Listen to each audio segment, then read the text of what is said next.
Hello again, my fellow citizens. It's Charles Nova here again. As our push to get rid of Robert Mugabe's corrupt regime gathers momentum, each day brings victory closer and closer. However, the crucially important question about what happens next after we have rid ourselves of the dictator is one that remains unanswered. As of now, the discussion seems to resolve around who will take over from Robert Mugabe and whether they have the capacity to put things right for us, rather than on how we should change the underlying political system ourselves to ensure that no matter who takes over from Robert Mugabe, we, the citizens, will always keep things right for ourselves. And also that never again will any elected leadership have the power or even the possibility to misgovern our country, terrorize citizens, and loot and destroy the entire economy while we watch helplessly, as has been done to us by Robert Mugabe and his ZANU-PF party. Within that partisan, personality-centered paradigm, we seem to be stuck with a choice between Robert Mugabe himself or his successor in ZANU-PF on the one hand, and an alternative leader we must pluck out of a growing number of opposition parties and their myriad of offshoots on the other. And even more constraining, the constant within that very fluid mix is that in Zimbabwe's present political culture, the dramatis personae remain exactly the same old faces.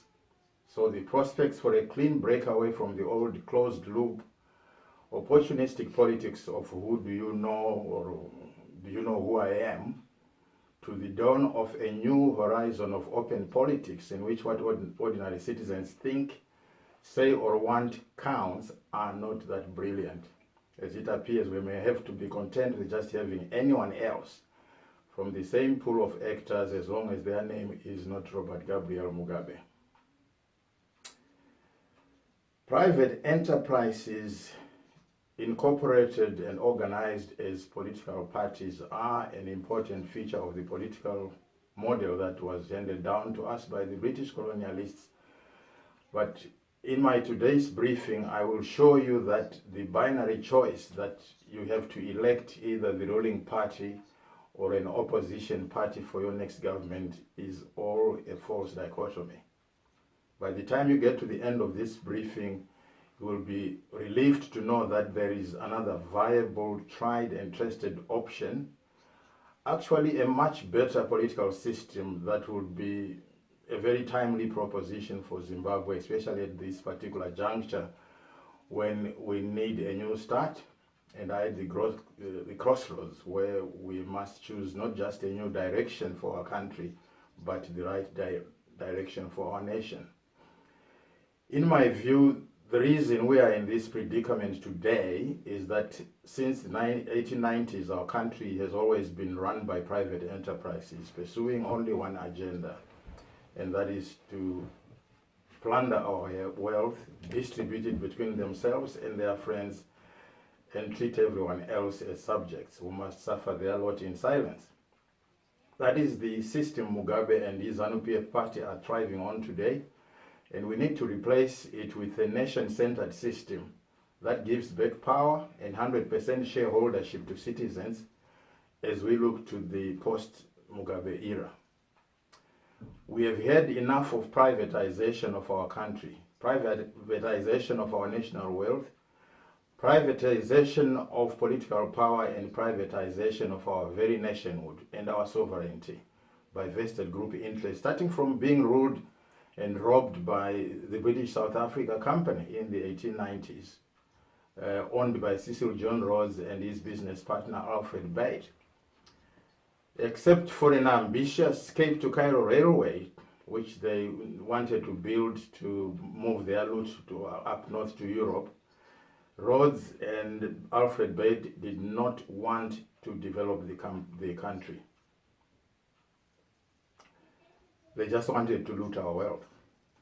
The enormous wealth that they looted from Zimbabwe is still not finished to this day and will last hundreds of years. Then came Ian Douglas Smith and his Rhodesia Front Party, Ian Smith wanted to turn our country into a paradise for white people.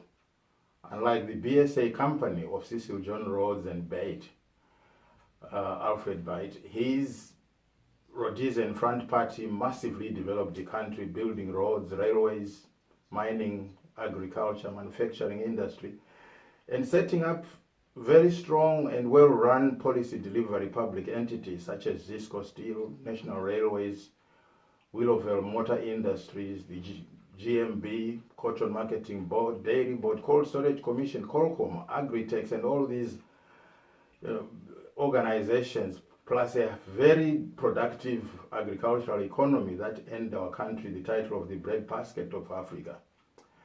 But Ian Smith was developing the country for white people only, while black people were treated as second-class citizens. The Rhodesian Front stubbornly rejected the demands by Africans to be treated as equal citizens and to have an equal stake in our country's prosperity, and we had to remove them from power so we could do it ourselves. And then, just as we thought we had got it all back, we gave it to one Robert Gabriel Mugabe and his ZANU-PF Patriotic Front, yet another exclusive political front that was to narrow the beneficiary group even further and pursue the private interests of a few greedy individuals. We established a patronage system that rewards loyalty to their leader lucratively and punishes disloyalty very ruthlessly. Like Rhodes and Alfred Beit, Mugabe does not develop the country, but instead plunders everything that he inherited from Ian Smith through a combination of neglect, looting, ignorance, and gross mismanagement. The roads, the railways, the industry, agriculture, Zisco Steel, Cold Storage Commission, there isn't much left of them. He then turns the breadbasket of Africa into a land of famine. He loots the treasury, stashes away the money in foreign accounts, while plunging the nation into poverty and economic collapse. Yet right now it appears as if we are stuck with the very same system, offering us a choice between a myriad of private political parties or enterprises, all offshoots from the same original ideological strand, but now operating under different brand names. None of them have been able to produce any credible, viable plan to revive our nation and our dying economy, other than to step into Mugabe's boots. And apart from changing the faces in government, they will have no intent to change that system, as in their hands it has the attraction of offering them the same power, privileges, and benefits that Mugabe and ZANU-PF are enjoying. We see it in the way they are structuring their own organizations, their parties that is, that they are more focused on positions of power than the real issues that need addressing in order to mend Zimbabwe and pull our nation out of its doldrums. It's all like changing drivers but staying on the same route and hoping that we will get there sooner, when what really is required is to change both the course and the means of getting there altogether. But there is a much better option that will solve not just the conundrum of who will be the next president, but more importantly, it is a system that will ensure that Zimbabwe will never again be run as a private enterprise for the benefit of members of a vested interest group. That option is the nonpartisan citizen government. And just to ease you into this idea, there are a few places in the world that have thriving non-partisan political systems run directly by citizens without the agency of political parties. All of them are well run and very stable democracies, and so by going for that option, we would not be moving into uncharted territory. In fact, the non-partisan political model is of African origin. It's embedded in our own African tradition. Our traditional political systems were organized around citizens as one unitary body politic. not political parties. Political parties did not even exist in our systems. They were brought to us by Europeans only something like half a century ago. Traditional chiefs and kings did not have executive political powers. They ruled by counsel from elders, and important national or tribal issues were decided by consensus at village assemblies that engaged all citizens in the discussions and decision-making processes. I will not go into the historical details, but just like the civilization that started on our beautiful continent, this very ancient African tradition was in fact adopted in many parts of the world and developed into what became known as the jury system that is now used in judicial practice worldwide. The non-partisan model I am now presenting is based on that jury system, and here is how it works. In legal practice, the way the jury system works is very simple. Ordinary men and women from all walks of life are picked from the general public to deliberate on a complex legal matter and come to a decision on behalf of the community or society, weighing the evidence provided by both sides.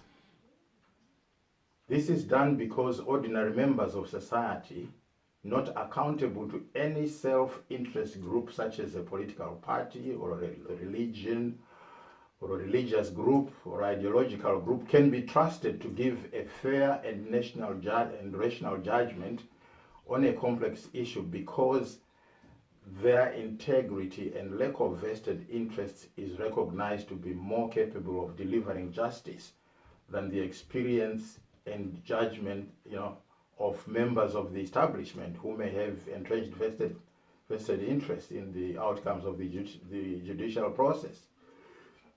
Thus, even learned Supreme Court judges entrust correct and impartial decisions that can have a profound impact on people's lives to ordinary citizens in a jury made up of ordinary citizens with no political or other group affiliation. This universal philosophy of the wisdom of ordinary people who are part of the community and the primacy it commands in the judicial process demonstrates that people selected from society with no allegiance to any particular self-interest group, political party, or ideology can be trusted to make decisions of great social consequence that reflect the will, the culture, and the conscience and authority of society as a whole. There is no reason why people similarly elected from and by their local communities cannot be trusted to represent them in parliament, to make decisions on political issues that affect the day-to-day lives of those communities, especially when compared to political party candidates who are merely representatives and spokespersons of their party leaders in parliament, are religiously loyal to their party leaders rather than to the people who actually voted for them. And as I have mentioned earlier, there are places in the world where the jury system has been successfully implemented to establish non-partisan citizen governments. In fact, the UK and Australia have had new political parties advocating the jury system over the past 5 years. And so by adopting this system, we are not doing anything that's out of the norm, and we are shifting the center of gravity of power from private interests to the citizens themselves. So regime change in Zimbabwe will not on its own resolve the Zimbabwe crisis unless it includes a whole change of the system of political organization from one that is controlled by private vested interests who are only interested in accumulating wealth to one that is run directly by citizens themselves without using the agency of political parties. This is also one model that can end the polarization of our nation. It would help consolidate the unity that the citizen movement has already started fostering among citizens, from all corners of our beloved country, enabling us to advance together with no one being left behind, no matter where they live, what their political opinion is, their tribe, race, or gender. After all the division and the tribalism and hate that Mugabe has been fomenting to divide and rule our nation, to be united again as one people and bring back stability to our country, we need to organize ourselves around ideas and political structures that unite us, and not continue to be quarantined into political organizations that thrive on dividing us and setting us against each other. This change would be a natural progression, or the natural progression of our historic citizen movement that is bringing down a murderous dictator without the use of violent methods. We need to keep hold of that center ground that is now in our hands as citizens, and we must not take power from one private vested interest group only to give it back to another. With the non-partisan system, the question who is going to be the next president is also resolved, as the state president can be elected again on a non-partisan ticket, either directly by the popular vote of all citizens or by the non-partisan parliament of community delegates. And we can have all citizens interested in the job participating on the same platform in televised contests to sell themselves to the nation, and then citizens can vote for them after having listened to what every one of them has to say for themselves about why we must trust them to lead us. So it widens our choices by including all the people citizens think would be better candidates for the job, rather than looking only at leaders of political parties. A president elected this way will be in the job not because he or she holds any power, but as a public officer who will serve in that capacity at the pleasure of citizens who may recall and retire him or her at any time. President vanetenge vave munhu ari pabasa as a leader who is leading the willing, like happens with chairpersons of social clubs and so on. And he will not be a ruler who is just imposing his authority over unwilling subjects. In a nutshell, jury system ndiko kunonzi kuzvitonga kuzere chaiko. Simple, isn't it? Now, obviously, there is a lot more detail about the jury system in terms of structure and functionality and other things fundamental to running a viable citizen state. That's not difficult to put together, and there are precedents from places where this has been working well for decades, from which we can extract best practices and build a model that best suits Zimbabwe today. We can deal with that during the transitional period, tapedza nezvavana Mugabe.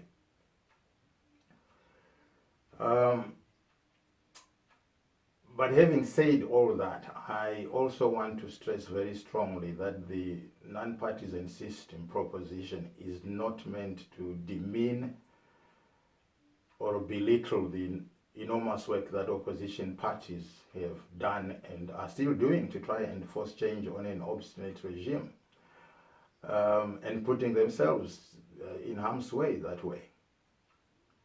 But there are very strong reasons why at this particular point in our time, partisan politics presents a gloomy picture for our nation. And just not to leave that unexplained, here is why. In July 2013, we elected 350 men and women from ZANU-PF and MDC into parliament under a new national constitution that was approved by parliament in May 2013. These men and women took oath to serve the people under a government that had promised our young people 2 million jobs, unprecedented prosperity for ordinary citizens from the billions of dollars of diamond revenue they had told us they would be getting. And they had also promised us an end to corruption and oppressive rule. But none of that came to fruition. Instead, that parliament has in fact delivered the opposite. instead of getting 2 million new jobs, we lost more than 1 million. We lost 1 million more jobs, in fact. We lost 15 billion of diamond money that was looted, while poverty and hunger have reached unprecedented levels. And corruption has spread from the very pinnacle of power itself right down to the bottom of the state establishment. Citizens are using wheelbarrows and bicycles and ox-drawn scotch carts as ambulances, while the top dog himself, President Robert Mugabe, is using the national airline jumbo jet as a private ambulance and a family taxi. And this while failing to pay the salaries of civil servants, the army, the police, the teachers, the doctors and nurses, and failing to put drugs in hospitals. And now we have surgeries being suspended for lack of money. Citizens voicing their anger and their concern and anger about the endemic corruption that is causing them economic hardship are being brutalized by police, abducted, and some even poisoned. The victims of increasing police brutality include babies, with one scene showing a senior police officer holding a traumatized baby to watch its mother being brutally assaulted by policemen under his command. In the Beitbridge demonstrations, a protesting mother had her baby tear-gassed to death. War veterans who have started voicing their concerns as well are now branded as enemies of the state and incarcerated in filthy cells along with common criminals. The right to protest that is guaranteed by our national constitution has now been withdrawn, and lawful protests have become criminalized along with wearing the national flag. Now, Section 117 of the Constitution of Zimbabwe gives Parliament power to make laws for the peace, order, and good governance of Zimbabwe. And Section 119 specifically mandates it to ensure that the provisions of the Constitution are upheld, and all institutions and agencies of government at every level act constitutionally and in the national interest. Yet those 350 elected MPs have sat there going about their business in Parliament as if nothing was seriously going wrong. Those of us who have read history will know that many revolutions began in the houses of assembly, by whatever name it may have been called in different countries. And citizens only joined in to endorse, support, validate, and affirm the revolution that has been started by the people they have elected to those houses. Now, our MPs are people we elected to uphold the Constitution and defend the rights of citizens of this country, yet they are all powerless to act even according to their own conscience, just because they are not under the control of the people who voted them to Parliament, but they are under the control of their party leaders. And they are still unable to meet the promises that they gave to the people who voted for them. They are still collecting their salaries that are paid from our money. They are still driving their Porsche 4x4s, bought, fueled, and maintained with our money. Yet when it comes to where their loyalties lie, it is to the political parties and not to the people who voted for them. That's the way it is under that system.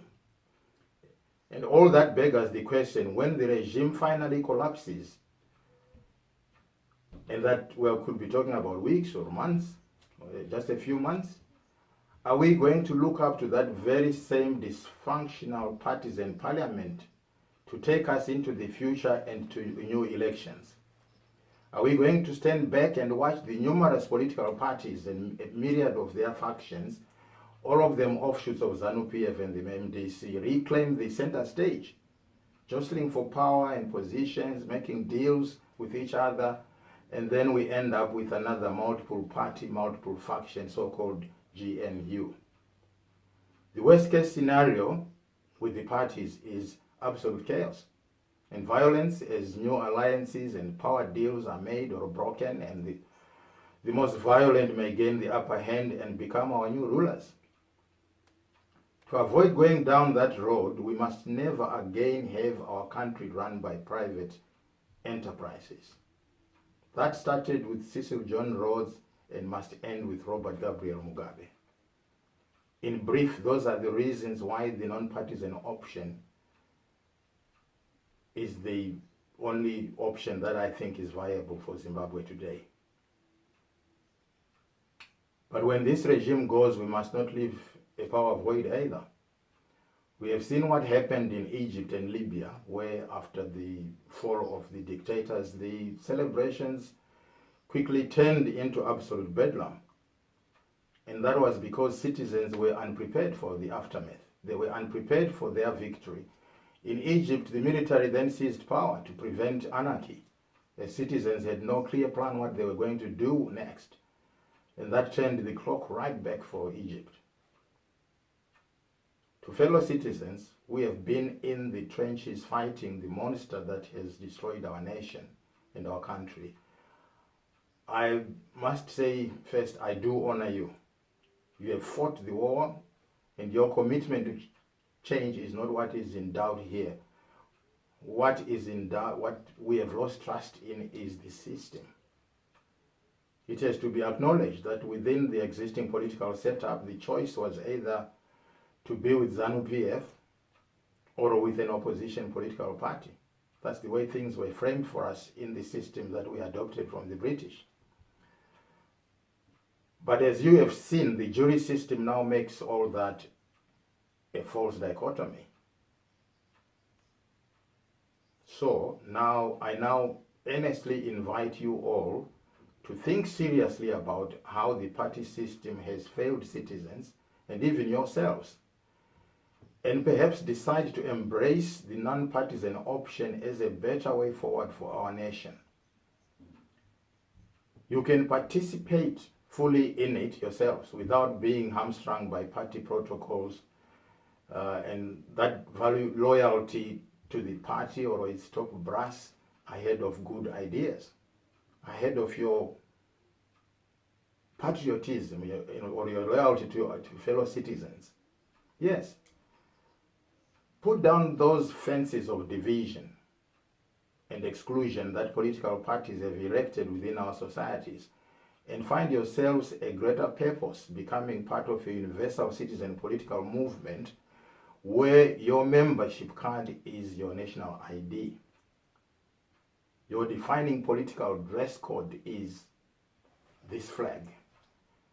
Your uniting sense of patriotism is loyalty to your fellow citizens. And when you go to parliament, you get the dutiful sense that you are serving at the pleasure of your community back home. You are accountable only to them, and everything you do there, every decision, every law, every policy you support is only for the common good. What the jury system will push back into history is the institution of private political agency that the political parties represent, not the people who have genuinely sought to do something for their people through those political parties when they were the only option. You do not need to bond yourselves to private enterprises in order to work for the betterment of your communities, rather than stand outside there and invite citizens to join you in an organization that is controlled by private individuals who are advancing their own agenda. It is even better for you yourselves to find a place among the citizens. So instead, we citizens are inviting you to join us and show that you are with us from among us, from within us, and not that you are among us as agents of political enterprises whose true colors, no one ever really knows. If we adopt the non-partisan citizen government option, we open the door for really good Zimbabweans to step forward and offer themselves for election as our next leaders and legislators. So we do not need to worry about the suitability and competency of the leaders of political parties, because they will not be the only choice. And I don't think there's a shortage of good Zimbabweans who can do the president's job, if only they could be allowed to stand without the risk of being murdered and having their properties destroyed by ZANU-PF. Of course, we can only guarantee that security if the next elections are held under a new caretaker administration, which is one of the reasons why Mugabe and his ZANU-PF regime have to go before we hold the next elections.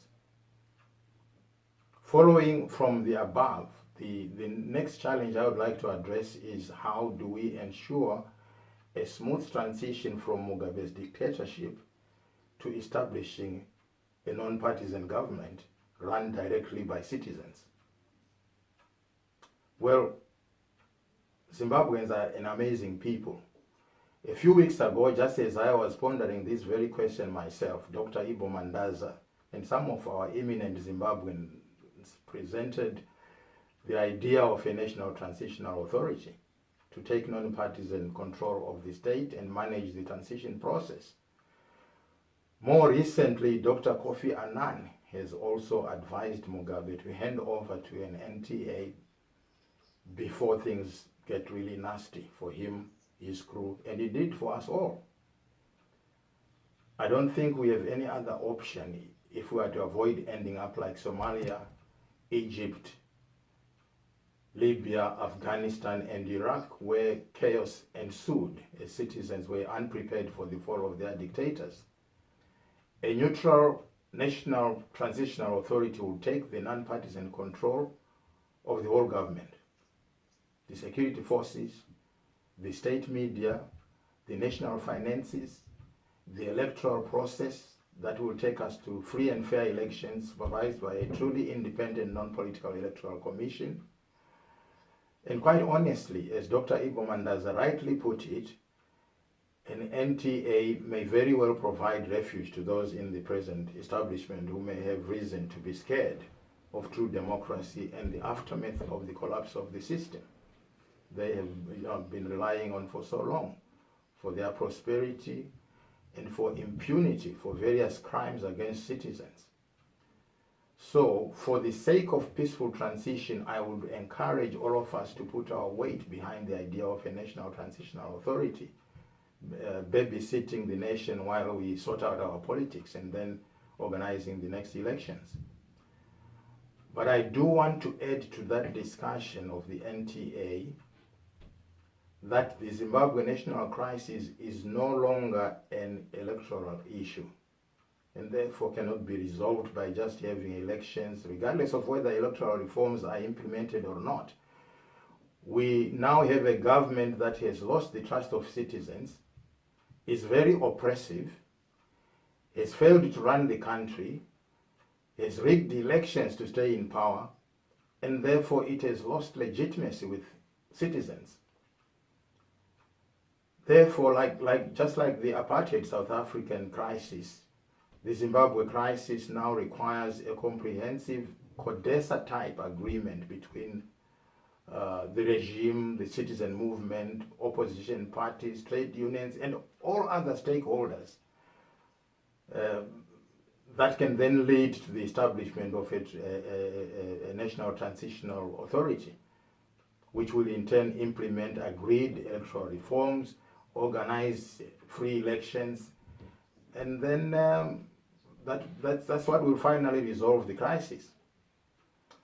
Obviously, like the Rhodesia Front, which was in the same position as ZANU-PF is now, will not voluntarily go for a settlement that will lead to free and fair elections. Because without the possibility to rig the election, that's like throwing their ticket to power down the shredder.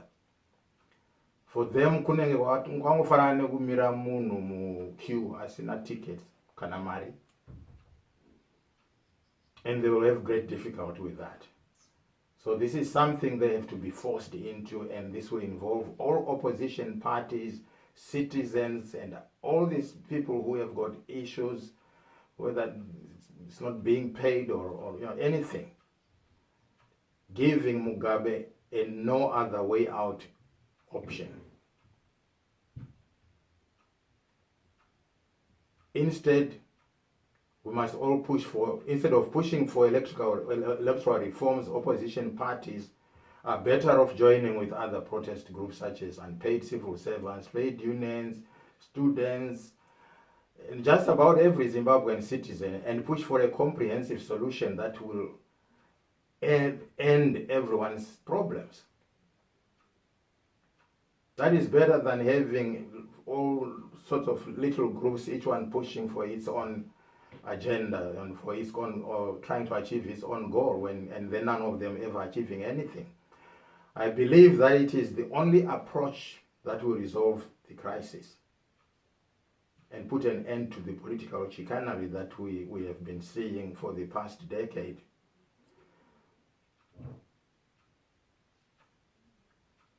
My next briefing will be discussing the issue of the transitional national authority, the arguments for it, put the case for it in a little greater detail.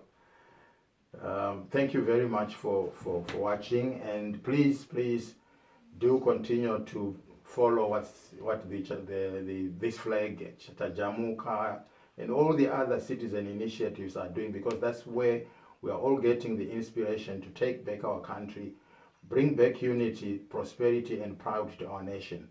May God bless our beloved nation. Thank you.